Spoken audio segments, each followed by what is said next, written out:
Hello, and welcome to episode 3 of Sim Sundays.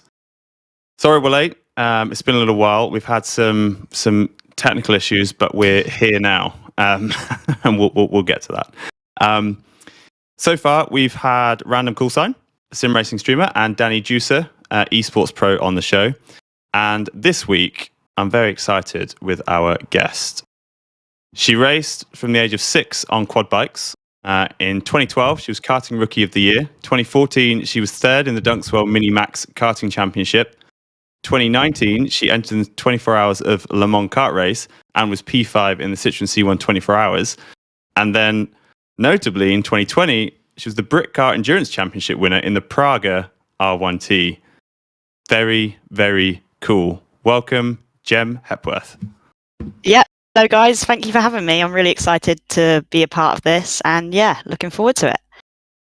Good. Well, I'm glad you're looking forward to it because I was thinking earlier about how to introduce this podcast and say hello and kind of get this kicked off. But actually, we've been speaking pretty intensely for the last 2 hours solidly to set you up. We've been having a few problems, haven't we? We have been having a few problems. It hasn't been smooth.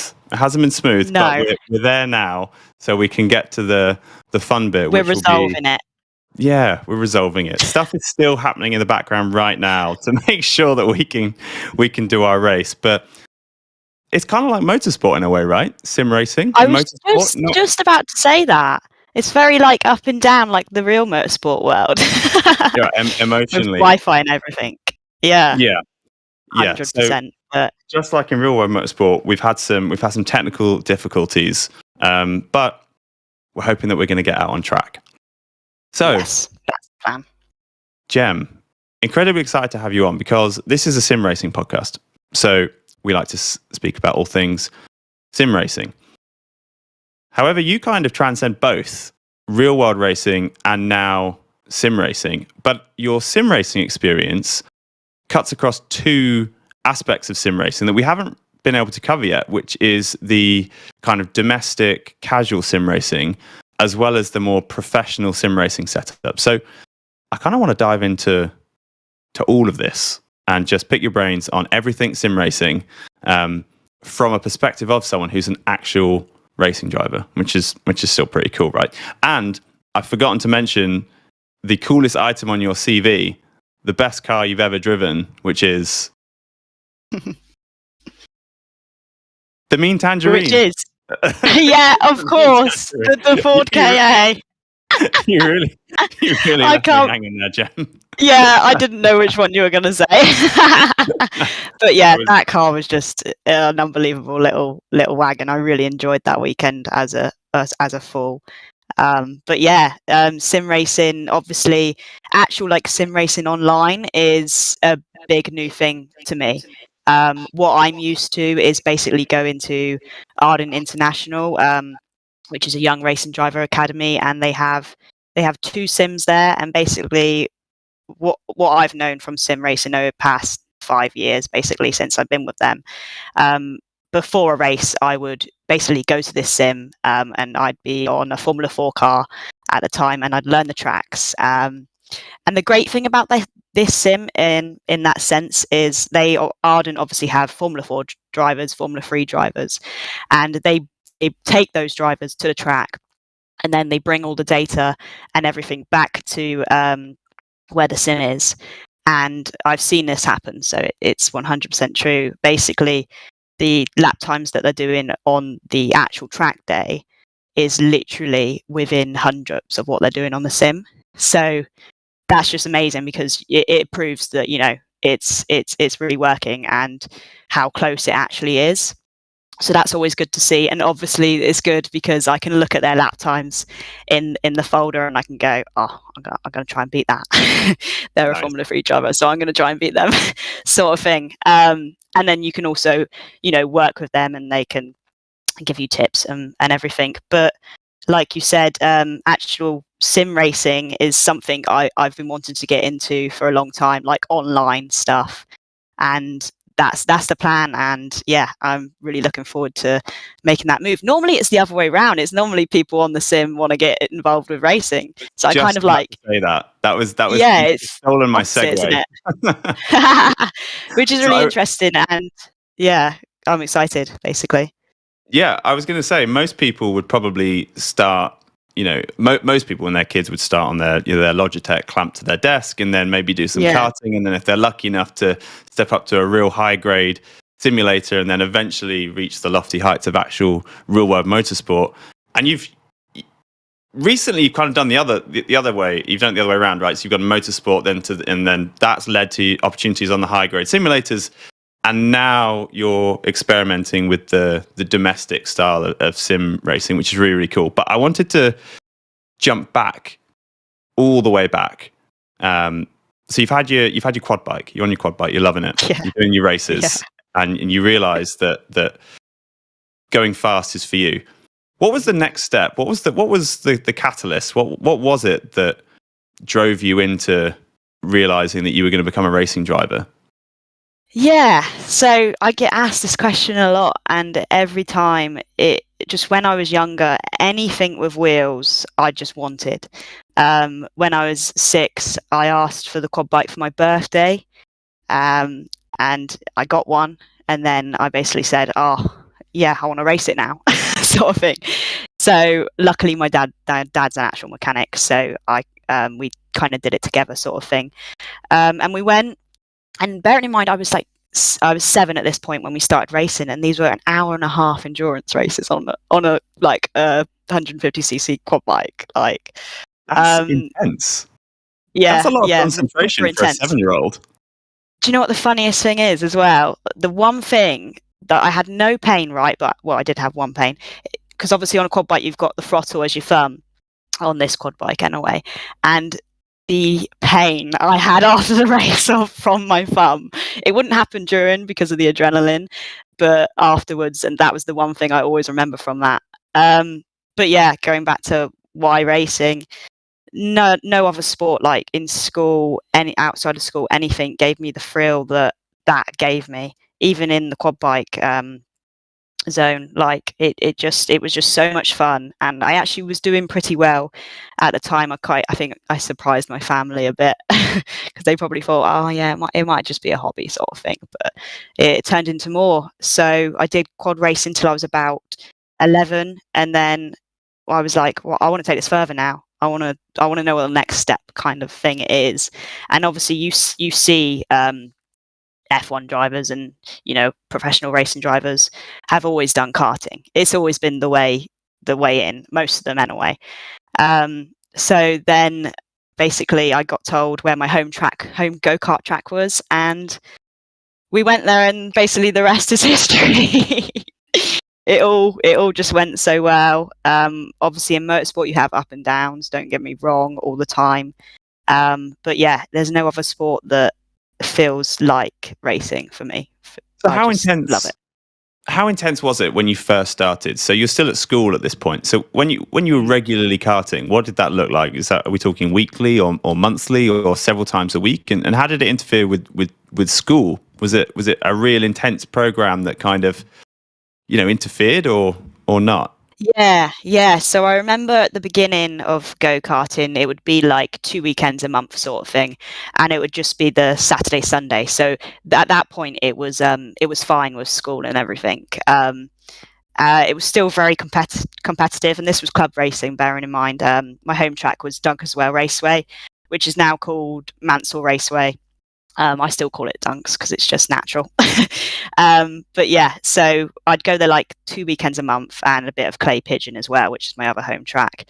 So it wasn't too bad, like I said, Saturday, Sunday sort of thing. But then a few years later, I kind of moved into Super 1, which at the time was the British Championship for karting. So we went on to do that, and at this point it was getting a bit more professional, so you need to take, like, I think I had to ask the school so many times for the Thursday, Friday off. One, because I live in Devon, so every track's like 4 hours away, so we have to leave Thursday, really, which is it's always been like that, so that's fine. But yeah, it would interfere with racing, but I think they were quite understanding, but then they obviously kind of didn't understand at the time as well, because it's kind of unusual. You don't know, it was unusual then anyway. You don't get, you know, a kid coming along and going, oh, I'm going racing at the weekend, sort of thing, in school, and especially at my age. But yeah, and that's when it started getting really competitive. Super One, I did quite well. I would have been 15, I think. Yeah, 15 when I went into Super One. I started in Minimax. Yeah, that's when it got like serious. And karting, well, I mean, everyone knows how competitive karting can get, and it's because everyone thinks they're gonna be, you know, the next F1 driver sort of thing. We all do, like, in karting, and I think that's why it's so competitive. But I love that, and I look back to my karting days, and it's shown me so much to what I've learned for my car career. Like, you learn so much. You learn racecraft. You learn, you know, everything you need to know to take into going into cars and proper racing. I learned through karting, and yeah, I got some fantastic results on the way. The Wessex champion was one of them, which was awesome. Top 10 results in Super One, which I was really happy. Oh, this is a one. So this was a Super One round at Dunkeswell, my home track, right? And it was the first race, and I had my best result to date. I came in third, I think, and I was so happy, like so happy. But my poor dad, I always think back to this memory and I'm like, oh no, I can't believe that happened. But we got disqualified because the back left wheel was on the rim was on the wrong way round or something. I can't remember. So the arrows were pointing the wrong way, basically, and we got disqualified. So was that on safety grounds? Yeah. I don't know. It's one of those weird rules. It actually wouldn't. Yeah, and it wouldn't benefit me in any way. So it wasn't like something that's seriously competitive. That result. Yeah, I know. It's crazy, but I always feel bad for my dad for that, because that was kind of his fault. I thought you were about to say the exact opposite. I always feel bad. He beats himself up, but you know, it's an easy mistake to make. No, it's totally his fault. So you're 15. You're racing seriously competitively at karting. It's becoming a part of you, right? What do your friends think? Yeah, my like closest friends had always been like supportive of it 100%, because they knew it was my life, and I always put racing first above everything, always, because in any sport you know you have to be selfish to an extent, because you have to put it first before anything else. And they kind of realized that even from a young age. They saw that I was a bit of a petrol head sort of thing, and yeah, they were supportive, but some you know, kind of like don't really understand, and especially obviously being a girl, they're probably like, oh, you know, sort of like, oh, I bet she's not that good, sort of thing, you know, just the normal thoughts that come to people's head when they think of that. But my actual close friends, yeah, they'd come to races and everything, so they were really supportive. That must be a very cool feeling, being out on the track knowing that your friends are watching you. Yeah, it is a cool feeling. Yeah, especially like coming in after a good race and just seeing, you know, your friends there watching you. It's an amazing feeling. Even in go-karting, like at that point, they'd come to my races and they used to love it. They always used to be like, oh, can we come karting this weekend? Nice. It was brilliant. So we all know that you've made the jump up from karting. Describe the process, because I think a lot of people who kart or are into motorsport and are considering kind of getting into it in a serious way and racing cars, I think that process of going from karting into a car is a bit of an unknown. How does it happen? Yeah, I remember the first time I started testing cars was 2017, so I would have been 17 years old. The thing is with motorsport, there's so many different routes you can take now. My first plan was the Ginetta route, but that kind of changed. I tested other stuff and decided I didn't want to take that route. And I think I may have chosen that route in my head because I know a lot of karters seem to go either straight to Ginettas or straight to Formula 4 sort of thing. And yeah, I had that in my head, but it didn't turn out that way. And the actual step, like it took me, I think 2019 was my first car race. So it did take me 2 years to actually decide what I wanted to do and what car I wanted to drive. And I was very fortunate at the time. My first race was in the C1, the 24-hour at Silverstone, and because that went so well, we were all girls team, 5th out of 100 odd cars. I kind of got sponsorship on the back foot of that, where I got basically scouted, if you want to say, by Motorsport Woman. Yeah, I didn't never know how to word it. Scouted by Motorsport Woman at the C1 24-hour, and since then we obviously went on to do the Praga in the first year in Brit Car, and we won that alongside Danny Harrison, which was awesome. And from then on, it's just been an amazing experience. Like even at karting, I didn't think. I don't know, like I didn't doubt myself, but I was kind of like, motorsport's expensive at the end of the day. You need a lot of money, or you need a lot of backing. But I just was very fortunate to meet the right people at the right time at that C1 24-hour, and yeah, from then on, it's just been brilliant, and I can't thank my sponsors enough for that. Forever grateful. But the actual step, yeah, it's a big one, and you have to be fully committed and ready for it. It is incredible, and it kind of points out how getting to the level that you've got to isn't all about talent and pace. You've also got to be quite smart in your decisions and your, who you speak to and how you put yourself across and how you speak to people in the paddock, right? You need both. You can't just have the pace and the talent. You need to be able to kind of channel that in the right direction. Yeah, very true. And like media side of things, that's such a huge thing nowadays in racing and in every sport. You have to do all of that as well as have talent and everything else that you need. But yeah, there's so many things you need, and you need to bring it all together, and it all works out in the right way eventually. Well, I mean, yeah, it's a testament to yourself, isn't it? Because I think becoming a racing driver like you have proves that you have a kind of holistic approach to the sport. It's the sport and the business side of it, and you've obviously navigated it incredibly well. I want to kind of stick to sim racing a little bit. So, at what point was the first time you ever raced virtually? What, like actually raced online? Yeah, well, it doesn't have to be competitive. Yeah. It could be Mario Kart, or it could be Gran Turismo, okay. or it could be Cockatoo, or it could be what was your first experience of racing virtually? Yeah, virtually, I think it would be on the Wii, on Mario Kart, definitely. I'd also done other things like games like, I don't know, Grand Theft Auto. I just loved driving around in the car, sort of thing. I just loved that bit of it. Or yeah, Mario Kart. All of those racing games really that you've got on the Wii. So I'm struggling to remember them all, but I know there was a lot, and I was obsessed with them, like fully obsessed. Anything with cars in it, I just wanted to play that game. And then obviously lockdown happened, and sim racing became huge, especially in the motorsport. Everything in motorsport, everyone just they got on their sims. Everyone got sims because it was the only thing we could really do at the time. I mean, some racing was still happening.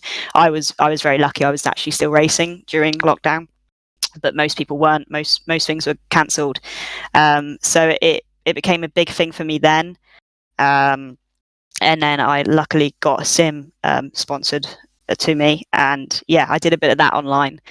When I could, especially before a race, because I was still racing at this point in Brit Car. But yeah, it's always been there. That's made me think actually, how long ago I would have actually been virtually racing, because it would have been, right at the beginning of my career. So that's really interesting. Yeah. I always wonder how people who race young, so go karting at, say, 8, 9, 10, 11 years old, how they approach a game of Gran Turismo compared to their friends when even when they're playing online. So I want to just focus on some firsts, and obviously conscious this is Sim Sundays, so we need to focus a little bit on the sim. So I'm really intrigued to know what your emotions were the first time you sat in an actual car, right? So this would have been the C1, so racing car. So you'd done karting before, but this was presumably it must have felt very different. But I'd also like to know what it was like sitting in the first Arden Simulator that you sat in. Like, how did you approach both of those differently? Yeah. So I think getting in the C1 for the first time, my first race, obviously very nervous. Not the fastest car ever, but it's still a car, and it's still on an amazing racetrack, Silverstone. In a little car, and the feeling, I can't describe it. The one thing I remember from that race was coming round and seeing the pit board, and it had been hanging out, and it said P2, and that obviously meant that I got the car to P2, which I was just so happy with. Like, what more could you ask for in your first race to see that on the pit board? So happy. But yeah, and it showed me a lot of like the emotions, and it got me ready for what I was kind of getting into with car racing, because obviously a 24-hour race, it can be very up and down, because we were in second at that point, and then we had a flat tire, a burnout, so that put us down to fifth. But still, like you say, it's just an incredible feeling. I cannot explain it. And whenever I think back to that race, that 24-hour, it's just such like good memories, and I'll never ever forget it.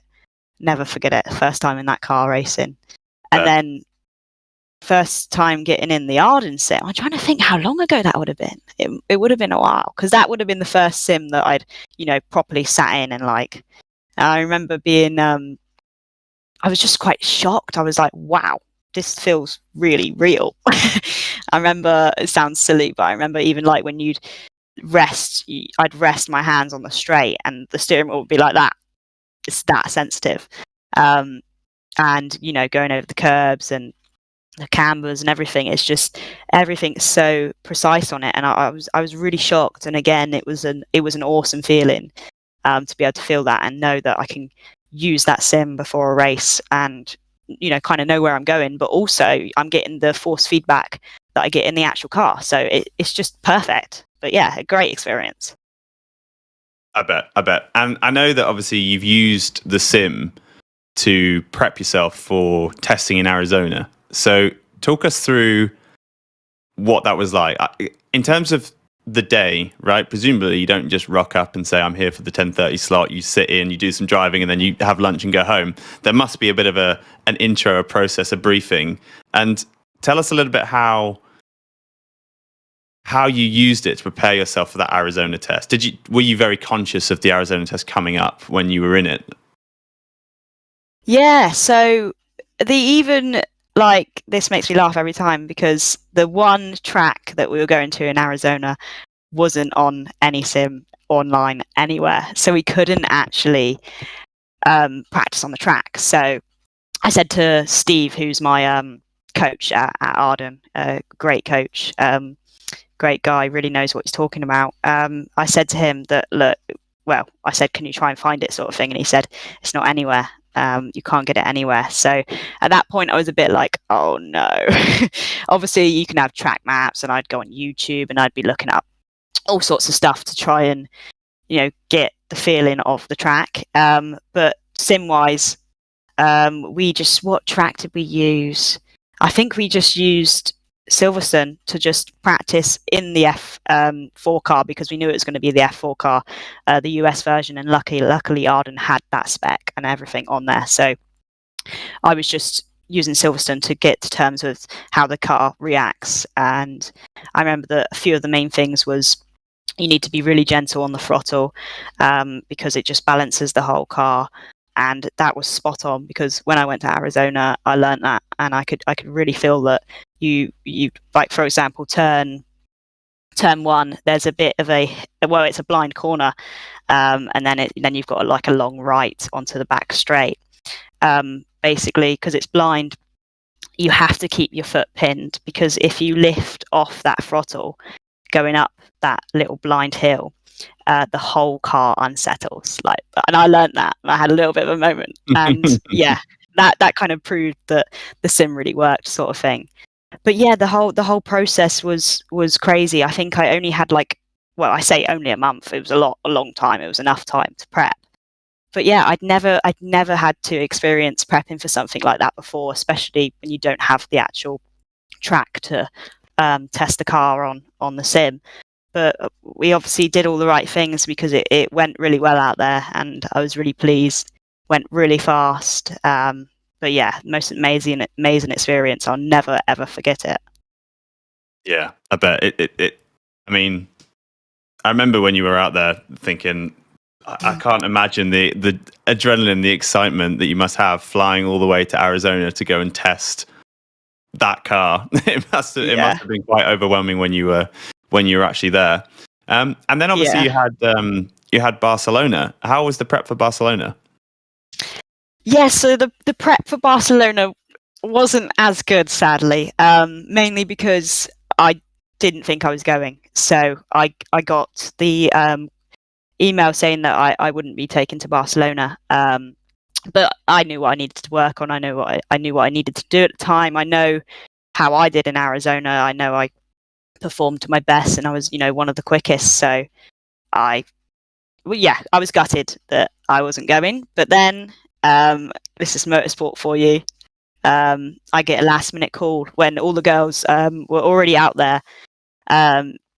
I think they were doing media and stuff. They hadn't actually tested at this point, but they'd seen the track and everything. And I got a last minute call. Obviously, I was so happy to get that call. I was literally just driving, and I saw it come up on my dash, and I was like, oh no, I know what this is going to be. And it was. And they were literally like, can you come out? Can you literally get a flight tomorrow morning? And obviously I did. But again, no prep. The most annoying thing is, if I knew I was going, I would have prepped so much, because obviously Barcelona is, an F1 track, so it's on every sim, and I could have really prepped for it.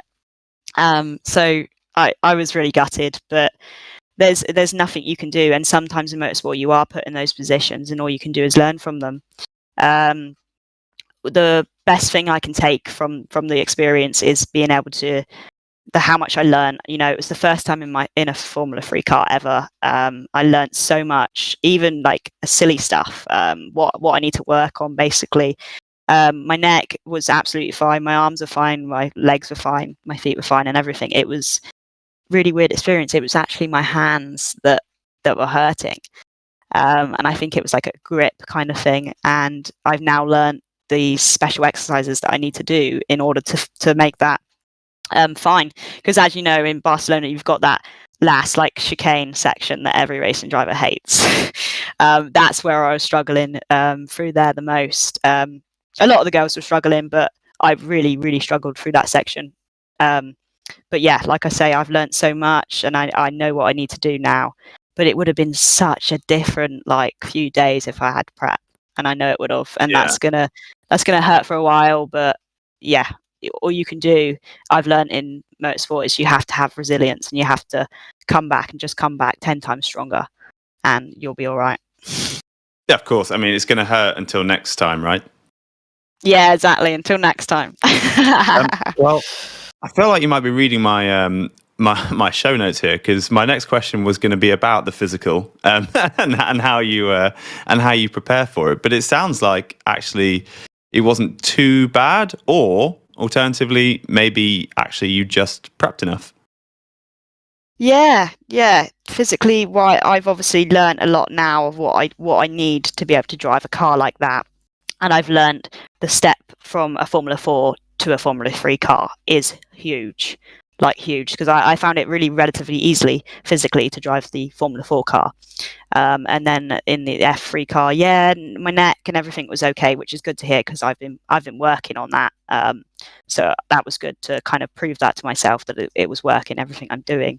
But yeah, the arms thing, that was the only thing that, there's nothing I could have done at the time, but at least I've learned that now, and I know I can do these grip exercises to make that better. And I also messed up my seat fitting, which didn't help me out too much either, because I'd never done a proper seat fitting before, ever. And yeah, I messed that up. I think I could have definitely had a better position for myself in the car. But like you say, what can you do with no prep? You can just try your best at the end of the day. Yeah, 100%. Okay, well, I have 1,000 more questions, and there's loads of questions in the chat as well. But obviously, before we started this, we were having a bit of a mare with your simulator, getting it ready for the race. So I believe the server is about to start, and we can jump in and we can do some practice. But obviously, we'll need to just check and make sure that you're ready to go. If you've got an update, then we can decide whether or not we want to continue. It's about halfway. About halfway. Ooh, this is my Wi-Fi for you. Yeah, halfway. This is the Devon life, right? This is the Devon life. This is why I need to move my sim. I tell you what, we'll have a quick 1 minute break where we'll just quickly chat about what we're going to do, and then we'll be back. So don't go away. We might do some kind of hybrid sim racing POV around Barcelona, or I might ask some of the other 1,000 questions I've got, including a great one that's just come in from Reno about how long until we see you at Le Mans. So we'll cover that one. How long until we see you at Le Mans? So yes, I like that question. Yeah, we will cover that one after the break. So we'll take a quick 1 minute break, and then we'll be back.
Okay, and we're back. So the Devon Wi-Fi is playing, but it's not playing very fast. So what we're going to do is we're going to take another 20-25 minutes just to see how that comes along, and hopefully we'll be able to do some laps together.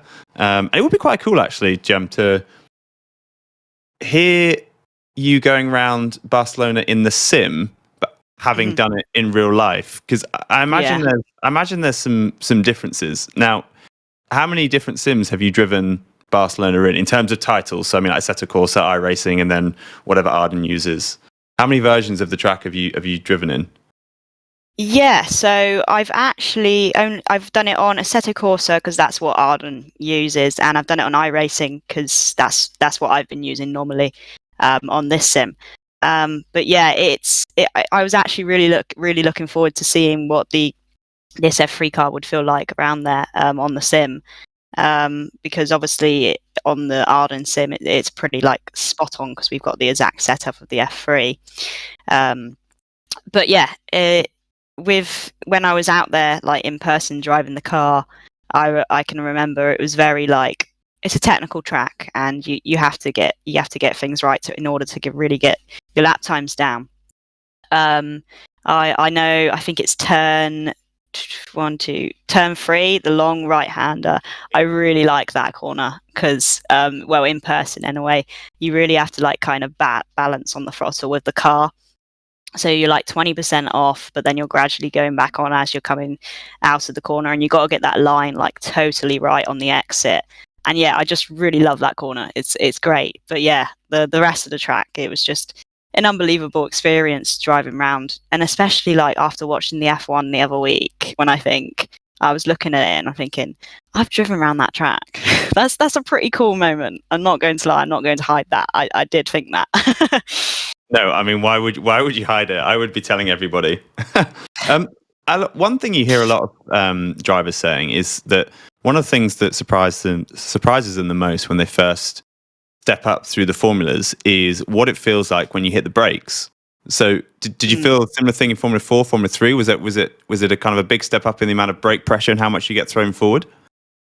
Yeah, 100%. It makes you realise how much speed you can actually take into the corner and how late you can actually brake with how good the brakes are. And obviously you've got the single seater technique that I had to get used to, which is you hit the brake hard first and then you modulate off. Because I used to have like kind of a GT sort of brake, but I've been working on that recently. And I've got it to the T now. But yeah, you just have to trust them. And like, I was struggling at the beginning, to be fair, with the brakes. But as soon as you like hit it hard, it makes you realise how much you can push your braking, and you can literally just chip away until you find the limit. But yeah. It's incredible.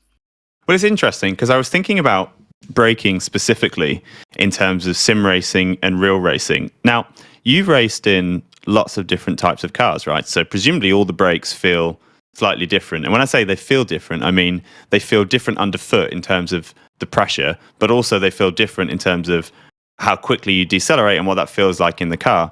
Now, with sim racing, it's kind of similar, but also the opposite, because your brake pedal is the same brake pedal. Now you can change the settings and springs and stuff, but I mean, very few people ever do. So you always have the same feeling underfoot when you brake in the sim. However, all of the cars will react differently.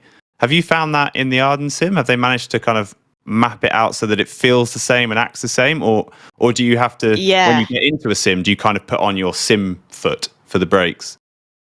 No, yeah. So we're really lucky in Arden because they've actually got the brake set up exactly how it is in the car. Yes, like you say, you can change it, and depending on how strong your left leg is, you can keep it 100%, which is what the actual brake is, and how hard you need to hit it to stop. Which I've been using like the past few years now, which is great because I can get in that sim and I know that brake's exactly the same as the one in the actual car. So yeah, it's brilliant in that sense. But obviously, if you were to not go around in an F3 or an F4 in the Arden sim, it wouldn't be the exact brake. But they've got it set up for the F3, which is ideal, like you say, because otherwise you have to play around and change it, don't you, for your own sim. But yeah, it's brilliant. And I remember actually going in the sim the first time, and with the brake, it shocked me. This must have been like 5 years ago. It shocked me how hard you actually have to hit the brake to get to the 100% bar. But yeah, they're really good at Arden. They've got it properly set up to the exact car, which is nice. Well, I feel like you've definitely got a bit of an advantage, because I know we've been speaking about you wanting to do more sim racing this year. And I think you've mentioned that you were going to do some iRacing. So what's going to be your approach to sim racing? Are you going to find a car that you particularly want to like absolutely nail, or are you going to try a few different disciplines? Or what's your thoughts on how you want to kind of step into the world of sim racing? It's difficult. I've never really actually thought about that, because I'm guessing, well, there obviously is loads of different cars you can choose from. You can choose whichever car you want, which makes it even more interesting. But like, I've only, on iRacing, when I've had time, I've only done like Mazda, because you have to start off the lower cars, don't you? And your rookie license. Get up. Yeah, that's it, rookie license. So I've been doing like the Mazda MX-5 and all of that, and even that, it is so fun on there, like racing, and that's kind of, it's made me realise that I want to get more into it, like, you know, what, I don't know, one day maybe to a professional point, because it is a big thing at the moment, and it's only gonna, benefit me in my actual career. So, but yeah, actual like racing online, I really want to get into that and see what it's like and just experience it. But yeah, I'm such like a beginner to it all. Like, I literally am a complete beginner, so I have no idea how to get properly into it. Well, it's interesting because you've kind of got at least half of it cracked already, right? So when you sim race, the way I see it is you have 2 layers of setup, because you need to set up your car, which you'll know more than most people how to do. We know what you're looking for. You'll know what styles you like. But then you also have to set up your sim, and you want that to match. So setting up the sim is going to be kind of a new experience for you. So one thing I've always found is jumping from sim to sim to sim is really fun, and I kind of do it quite a lot. So I like to race F3 in iRacing as my kind of, semi-serious series that I kind of put a bit of effort in and do lots and lots of practice. But then if I want to just go and do some laps, then I'll do Assetto Corsa, which is a lot more relaxed, which is why we do it at Sim Sundays. Yeah. So it kind of comes with pros and cons. So if you choose one, then it's a lot better, because you can set your sim up to that particular game. I bet, yeah. I'll call it a game, a sim. That particular sim, and then it stays there, right? But it sounds to me like that's a process that you might enjoy. Yeah, 100%. I'd really enjoy that, like especially the setup of the car, like being able to just change it like that sort of thing, and really like play around with it, and then I can see if that would actually work in real life sort of thing, because I know how I like a car set up. So to be able to do it on the sim online, it's actually really interesting, and yeah, I'm going to really enjoy that. So yeah, it's like a different scenario, but it's the same, if you know what I mean. Yeah. But yeah, I'm looking forward to being able to mess around with the setup and stuff, and my actual sim, getting it to suit my driving style sort of thing. But yeah, exciting. It is exciting, and iRacing, I think, does this really well, where you work up through the licenses, right? So you start with your rookie, and then your D, and then your C, and obviously B in the name.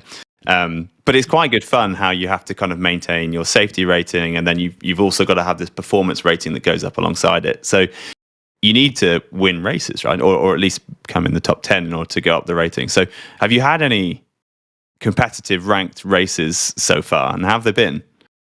I've had like a few, but I haven't got I think I'm on my what's it start at? So it goes rookie, then it goes. I'm at that stage because I've just struggled to find Wi-Fi and time sort of thing. Yeah, but the Wi-Fi is important.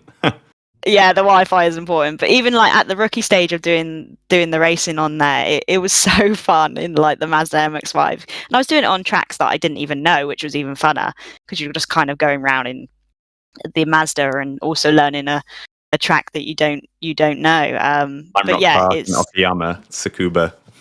Yes, that's it. Oh my gosh! Yeah, those are the 3 and that I remember learning. Sharp. Yeah. Yeah.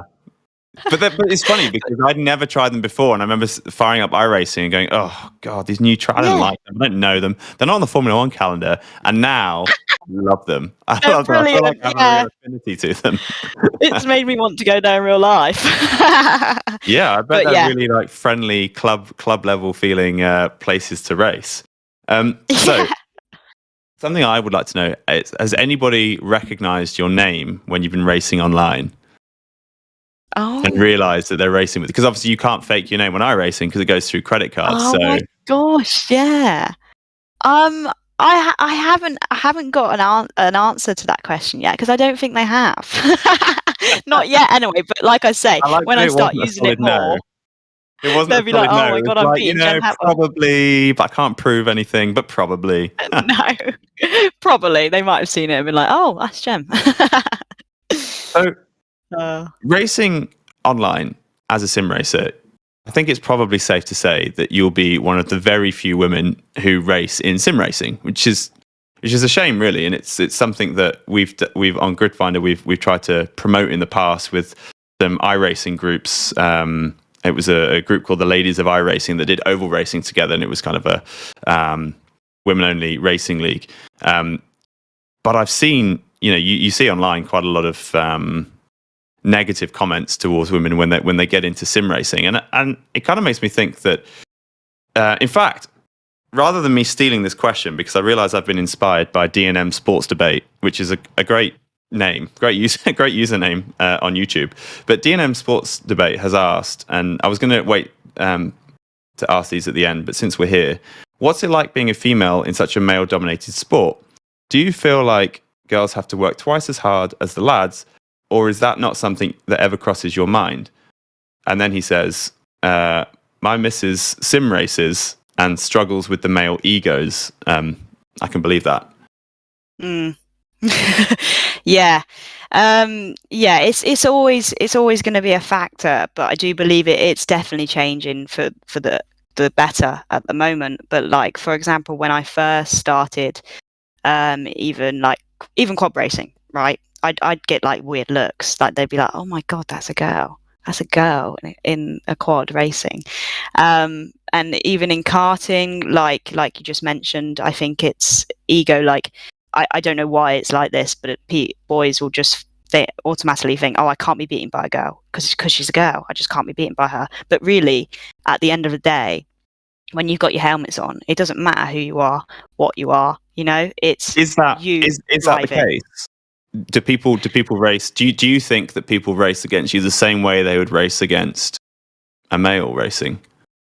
See, I like to believe that, but I have had, experiences where you will be treated differently on the track because you're a girl. I mainly had it in karting. I don't know, because it's just so competitive. I've literally been, not to put anyone off, because this didn't put me off and it never will, but like, you'll literally be going down a straight and they will just give you like a little nudge just because you're a girl, and they don't want you to go past them, sort of thing. It's never ideal. No, it kind of reminds me of that thing in primary school when, girls and boys have their first boyfriends, and the way that you flirt is by like, pushing them and running off. it's basically it's like that. Oh no! Like a flattering comparison, but it's kind of true. Yeah, exactly. But it's difficult. It is difficult in a very male-dominated sport. But like you can see with W Series, for example, there's more and more women commentators, not just drivers, like the whole package. There's girls coming in everywhere, and it's incredible to see, especially from me, because when I first started, I only knew like of one other girl in karting at my home track, and it was just like, am I weird? Like it was just, you start questioning yourself, sort of thing. And and then when you, pardon? And what do you think now? Now, like, I'm like really proud of all the women that are doing it and all the racing drivers and how well they're doing and how we are beating the boys. So it's good, and it's changing. And I feel like even like male and every males in the motorsport, they're seeing that and they're realizing that these girls are good and they are coming. And I do believe in a few years' time that F1 will change and there will be girls coming in testing, racing. Hopefully, that's what I want. That's what I've always wanted to see. But yeah, just don't let it phase you. Like if you like sim racing, if you like driving, doesn't matter who you are, what you are. At the end of the day, if you're good at it and you like it, you enjoy it, that's all that matters. It's so true, isn't it? It is really true. Yeah. But I wonder how do you think that the feeling in paddocks has changed? And if so, what's changed about it? Is it more, I don't know, is it more subtle? Are people being more consciously supportive, or do you notice anything in the paddock, or is it just a kind of very gradual mindset change? Yeah, I suppose it's different now. Like you definitely get more girls like racing anyway, and you don't get as many people thinking, oh, that's a girl, or you don't even get people. Well, you don't get many people thinking, oh, I can't be beaten by them because they're a girl, or whatever. But actually, in the paddock, everyone, like nowadays, where I am now, everyone's so friendly about it and so good, and you can see that it is changing for the better. and it doesn't matter whether you're female or male, and people are noticing that, and it's in every sport, like especially male dominated ones, but it is changing, and people have realized that it has to change because that's the way it's going, and that's the way it will keep going, and I hope it does. But yeah, it's really interesting to think back to when I first started and how like it was so different in the paddock, and then now to like the paddock, and everyone's so friendly and so nice about it, and yeah, they just want to chat to you and just talk to you about your experience of racing, and it's just so good to see. I really like that. Yeah, absolutely. And I mean, I suppose you've also in the same in that same time frame, you've kind of transitioned from racing alone to racing as a team.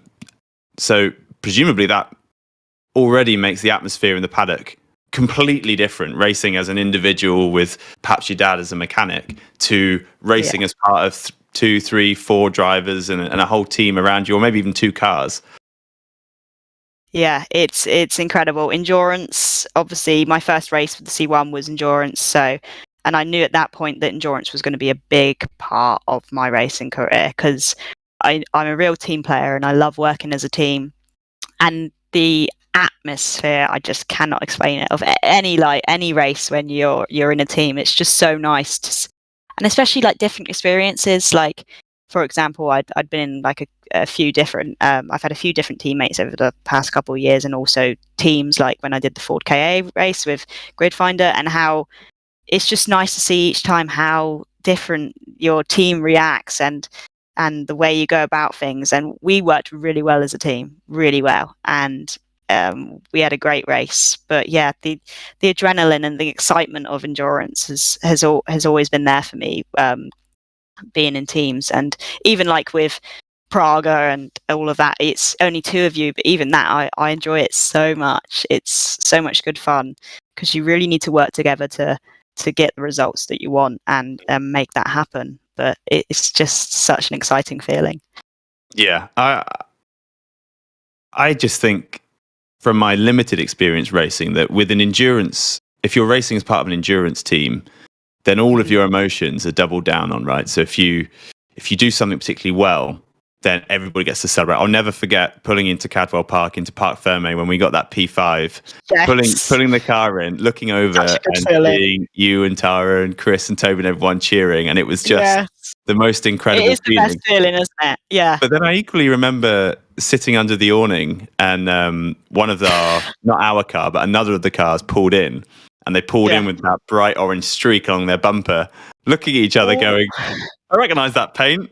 That's a bit suspicious. But these are moments. I remember that. I always wonder if you were racing alone, you wouldn't have anyone to share with until you get up to the higher end when you've got big teams around you, right? But everything that we did at Donington and everything that we did at Cadwell Park was that much better, because whenever things happen which are funny or like incredible, you turn to the person next to you and you share in that moment, right? You must have had so many moments like that in your career. Yeah, 100%. It's like you say, that feeling of bringing the car in and then just seeing your team there. It's just such an amazing feeling, that feeling. And I can never explain that, especially like the C1 or the Ford KA race when I saw you come in. It's such like a team. Endurance is such like a team player. You need to be team players to make it work. And when it does come together like that, it's an incredible feeling, and I'll never forget that. It just makes me want to do more and more endurance. It's just brilliant. Well. Funny you mention that. We are very lucky to have you part of the team in 2 weeks' time at Snetterton. So the Tangerine Machine, the Orange Menace, what were the other names we had? We had all sorts. We had so many names for that little orange car, but there'll be. That's gonna annoy me now. Yeah, you'll be back in the seat again for Snetterton, which is a track that you know quite well, right? Yeah. I actually recently done it in the Praga about a month ago, I think. Yeah, it's a great track, really great track. In the Ford KA, it's going to be fun. It's going to be really fun. So How much have you done really on excited. On the sim, I've done a lot at Arden because I had to prep for the past 2 years doing the Praga that we had Snetterton each year. The second time I was at Snetterton, it was raining so much, and obviously with the sim, you can drive in the rain, but it's not the exact same feeling. But I believe that will change eventually, which is awesome. But yeah, the sim really helped, and I love the snet track on the sim. It's brilliant on Assetto Corsa. When you say the sim really helps, I always wonder this. And I suppose this might be a bit of a naive question to ask, but let's say you do 10 laps of a track you've never done before, right? And you just rock up at the track, you don't know what the layout is, you go and do 10 laps, you might have watched some videos, but that's it, right? Versus you've done, I don't know, 100 laps of that track on a sim in tenths or even seconds. Are we talking much of a difference here, or is it more of a confidence thing? I think it makes a big difference in both. One, your confidence, because you know where the track's going for a start, and that's just like in your brain constantly, so you know which way you're going straight away, so you're already thinking about that rather than not having any prep. I mean, from a video you can know where the track's going, but when you're actually doing it, it's completely different. But yeah, it makes a massive difference. I'd say definitely seconds, to be fair, because you know what gears you need to be in, you know your braking zones, you know which way the track's going, and it makes such a huge impact. Because my first year in cars in Praga with Brit Car, every round I was new to cars, so I didn't know all the tracks. So every round I'd go to Arden and I'd prep on that track constantly, literally like as much as I possibly could, just so I knew the right gears to be in, the braking zones, and where the track's going. But yeah, it in my opinion, it makes seconds of a difference. Definitely, it's so worth it. Yeah, and I noticed. So we spoke about this at Cadwell Park. That you said that you had an unusual approach to learning a new track. So at Cadwell Park, you said, I'm going to be so slow for the first couple of laps, and then something will click, and then I'll just go. And I remember me and Tara sat there up in the stands, and we had because we didn't have our aim, did we? We didn't have our timing system in the car, so we were sat there with our trying to like line you up with a tree as you went past to like time it.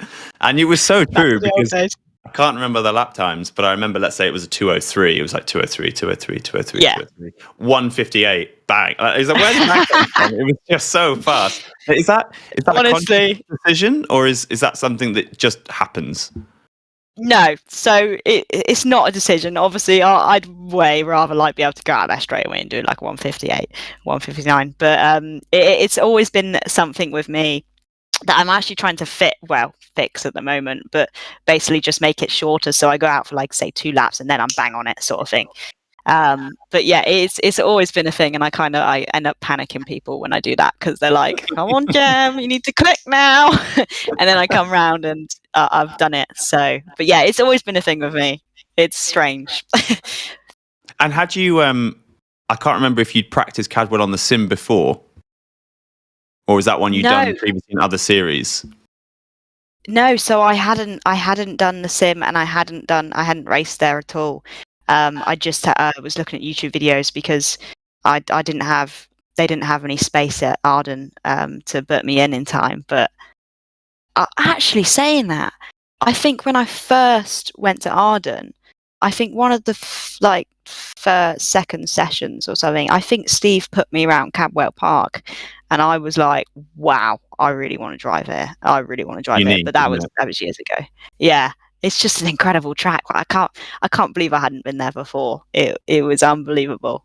It's a thrill, but it really punishes you. I think in my hour and 15-minute stint, I didn't get that hairpin right once. I think sideways, but it was good fun. Now I'm conscious that we've got lots and lots of questions. Toby, our EnduroCar teammate, has just sent me some that have come in from the Discord, and we've got some on the YouTube as well.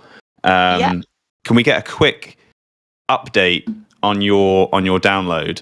That wasn't one of the questions, but just while we're going, because what we've got qualifying is just about to start, and that's 10 minutes. And we can skip qualifying. You and I can start from the back. We'll start at the back. It's three-quarters of a way. Work our way through the field. Okay. Or you can do quali, and I can watch if you want. I don't. I will. What we'll do is we'll go through these questions, and then we will. I'll miss quali because I don't think you're going to be downloaded by then. But I will start the race because the start of the race is always fun to watch. And then it would be great. Maybe you could coach or give us some insight into how different it is, and everyone can laugh at me doing terribly. But we have got some people who have turned up, so we will join them. Awesome. So let me jump into some questions. We're going to start with a bit of a hard hitting one. I promised you. That at Sim Sundays podcast, we don't try and take it too seriously. We don't make it too much like an interrogation. It's more of a light-hearted chat, right? But I do want to ask this question, so brace yourself. Do you prefer bourbons or custard creams? That is from Twin Turbo. Custard creams. Really? Why's that? 100. Oh, there's nothing better than a custard cream. Nothing, especially with a cup of tea. That is kind of true. I was about to say that. Yeah, custard. Right. So, Cadwell, Toby, note if we could get some custard creams and some tea, we're going to do a lot. We're going to do a lot faster. Not at Snetterton. Yeah, we'll go quicker. Custard creams and tea. Okay, Toby has a question. He says, in terms of the sim side, what have you found to be the biggest difference between a professional setup like Arden and the kind of thing you can set up in your own home? So I think because you can actually set up the car on your sim at home and you can change anything on it, I think it's pretty similar. The only thing is with Arden, they literally take the cars out and the drivers to the track, and then they bring back all the data, and then they put it exactly the same on the sim setup wise, and then they do the same lap times that they're doing on that setup on the track sort of thing. But you can do that with a sim at home. You could go for a test day or whatever, and then you know what setup you used on the car, and then you can bring it back and put the setup on the sim, and you can see if it's similar. So I think it makes a difference because they've got like the brake exactly the same, the steering exactly the same, and everything. But I think you can do that as well on own sims, not just Arden. But they've been doing it for years and years and years, and obviously cars change now and then, so and tires, for example, so you have to keep changing things and keeping up with it. But it's really good in that sense, but I believe you can still do it on a normal sim sort of thing. Okay, well, I mean, that gives hope to the rest of us. So Prost Snow in the Discord, in the Sim Sundays Grid Finder Discord server, has said, what do you think about the W series? Quite a broad question, but I kind of like it. What's your overall feeling about it? Yeah, so it's definitely going, it's doing a big thing for females in motorsports. It is at the end of the day. And obviously I tested at the beginning of the year, so it is something that I want to do in the future. And I want to progress to that because it's such a good opportunity. I don't think people understand, like, a Formula 3 car now to drive is so expensive.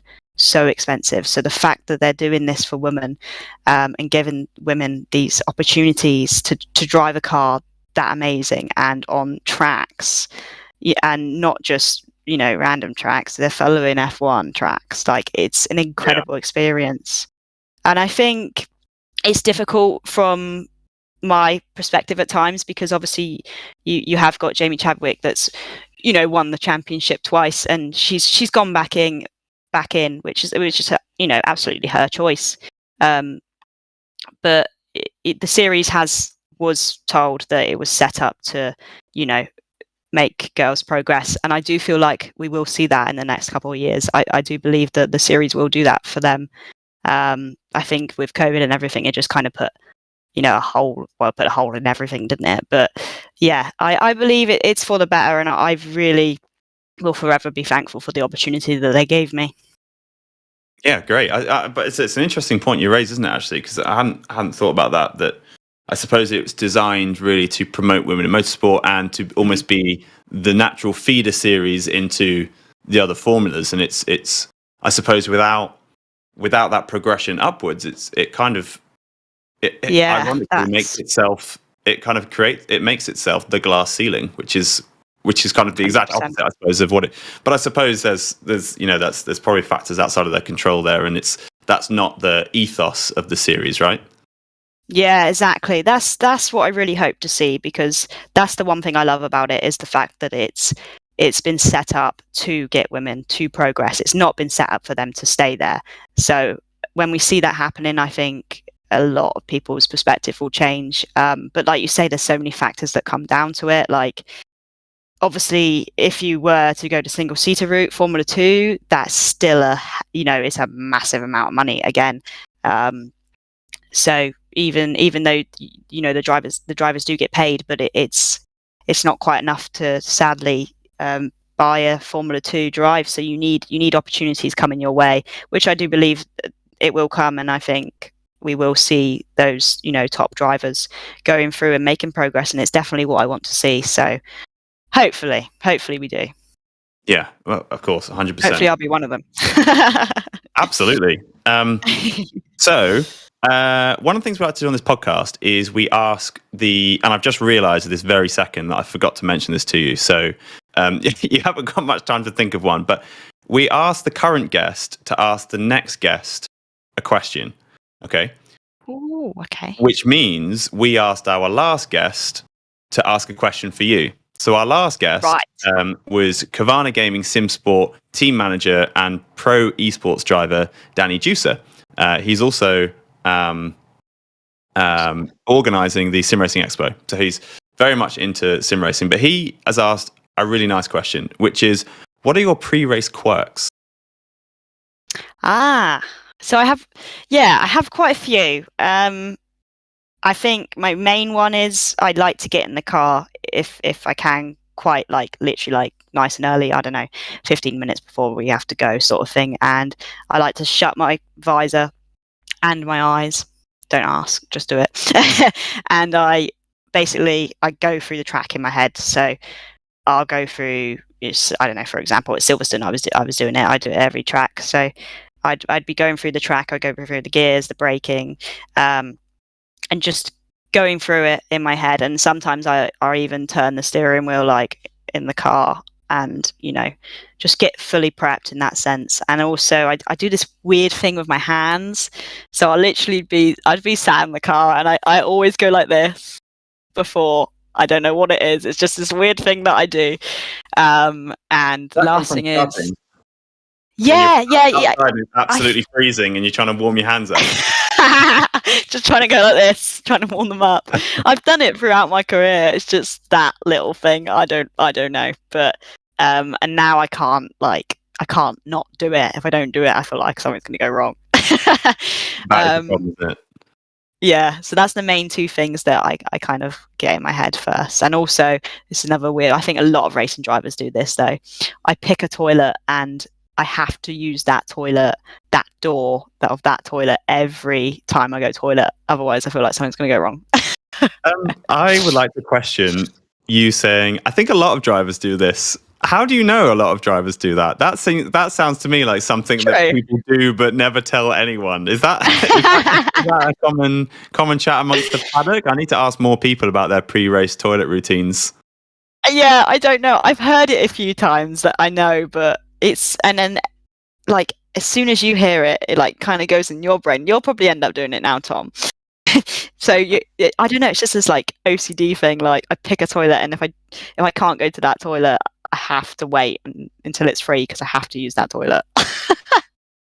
It sounds so weird.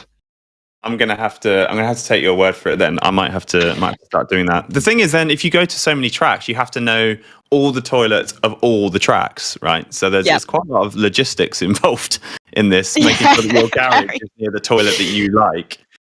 I kind of just pick each weekend. I just pick one. It doesn't stay the same every time I go back to that track. I just pick one on that weekend, if that makes sense.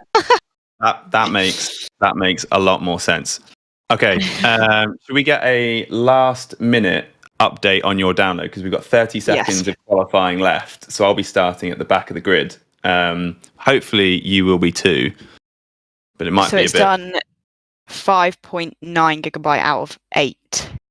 Okay, so this might be a good time to tell everyone that actually this wasn't our only opportunity to race together on Sim Sundays.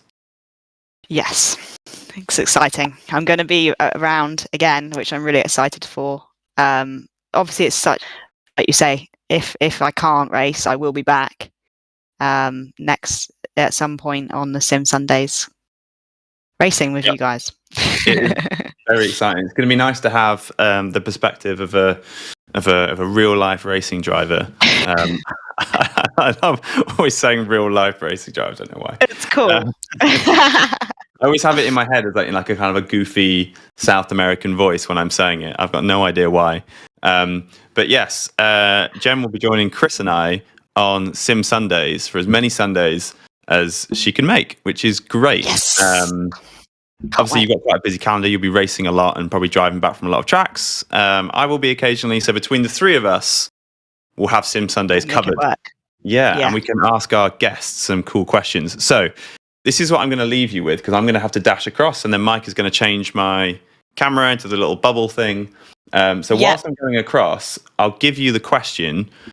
I'll give you the next guest, so you can think of a question. Now you know the next guest. You've met them, right? You've met them personally. Do you know who it is? Not a clue. Oh, give me a clue. Give me a clue.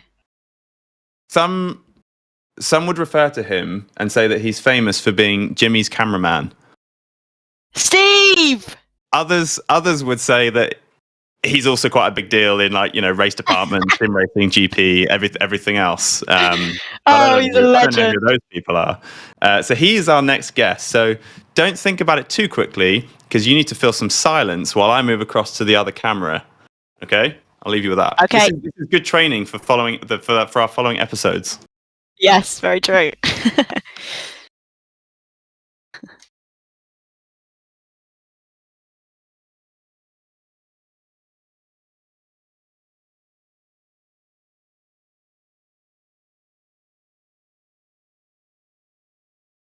I'm on my own.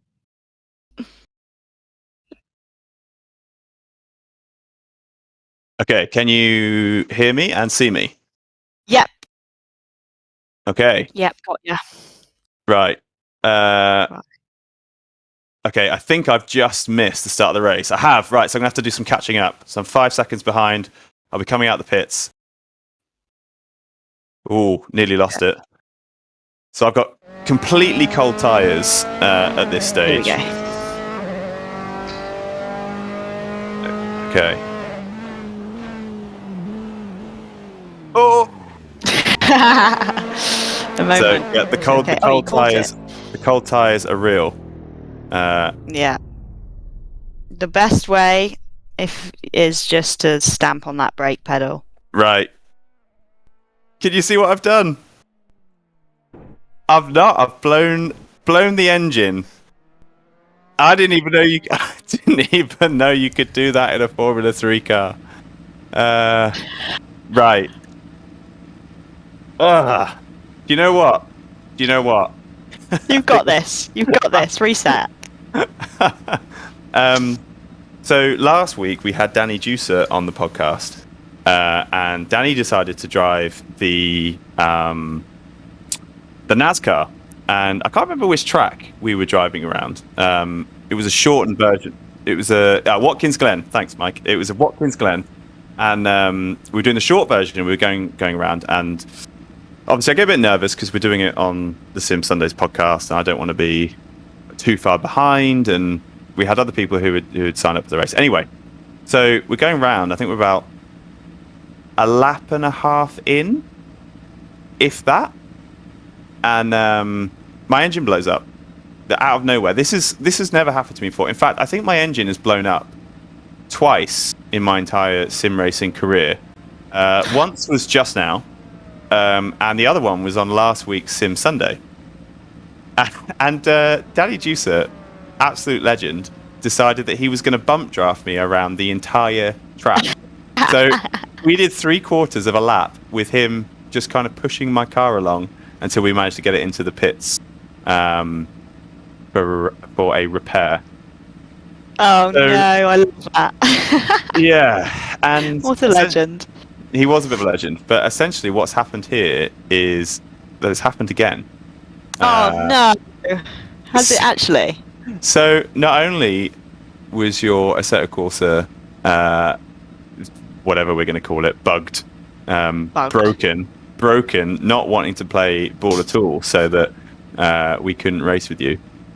But my car has also decided that its engine wants to blow up. So in terms of our racing on Sim Sundays, we've done pretty poorly. So Jem, you and I are going to have to really pull out all the stops for the subsequent episodes to make sure that we can actually show some racing during these podcasts, because this is my racing on this podcast has been a car crash, if you'll excuse me. It means the next one's going to be perfect. It's all good. It does. So yours still hasn't downloaded. Check, because otherwise we could just yes. No worries. Okay, well I think fate has spoken, so I'm just going to return to my desk quickly. Yep, no worries. Who's winning? How are they getting on? And so Chris is going to have to do some serious editing of this podcast. So I think that's all we've got time for this week. I've let you down on the racing side again, but we'll make it work. We'll have we'll make it work. We'll have Jem racing with us. We'll have Chris racing with us. We'll have Steve racing with us. The really good news is that Steve is actually not that fast. So at least we'll have some close racing for the next episode. And I know brilliant. You wouldn't mind me saying Steve's that, because I tell him all the time. He's actually quite good. So next week is actually our iRacing Invitational, but next Sim Sundays is the week after, where we'll have Steve Worrell on the show. Steve works at Simracing.GP and was instrumental in race department. So he's going to have a really interesting insight into sim racing from that perspective, especially kind of content creation and esports management. If you want to join us on the track, you can. You just go to gridfinder.com/Discord and you go to the Sim Sundays channel, where all of the information will be there for how you can join in with the race. I can see our server. We've got people racing around now, but without us, because I broke my car, you broke your sim. We're all we're both it's just broken. Typical, isn't it? We're both broken in our own special ways. You can download the audio version of the podcast on Spotify, Apple, and Google Podcasts, and obviously you can watch it back on YouTube. Now, the whole point of watching it back is that you can watch back the race bit as well as the chat. But so far, the racing has not been that entertaining. So we're kind of really focusing on the audio version, which is fine. Yes. And you can follow Gridfinder and see all of our updates about the Sim Sundays podcast on our Facebook, Instagram, and Twitter. And you can join our Formula 1 Fantasy League at gridfinder.com/gridrival. Now, Jem, I believe you have a vlog coming out. I do have a vlog coming out, a very exciting one with everything that happened. I think a lot of fans have been waiting for this one, behind the scenes with W Series, and also lots of Club 100 stuff, and basically my plans for the rest of the year. So look out for that vlog. It won't be too long away. That's incredibly exciting. On Motorsport Woman's YouTube as well. Nice. Well, yeah, I think seeing the behind the scenes for that W Series testing phase is going to be incredibly interesting. So brilliant. Look forward to that. It's going to be a great one, a great vlog. Yeah, can't wait. Okay, well, thanks everyone for watching. We've had an extended interview session and an incredibly tiny race session this week. But that's fine. Do you know what that is? Next time we'll be spot on. That's racing. So very true. Thank you for listening, and we'll see you next time. Bye.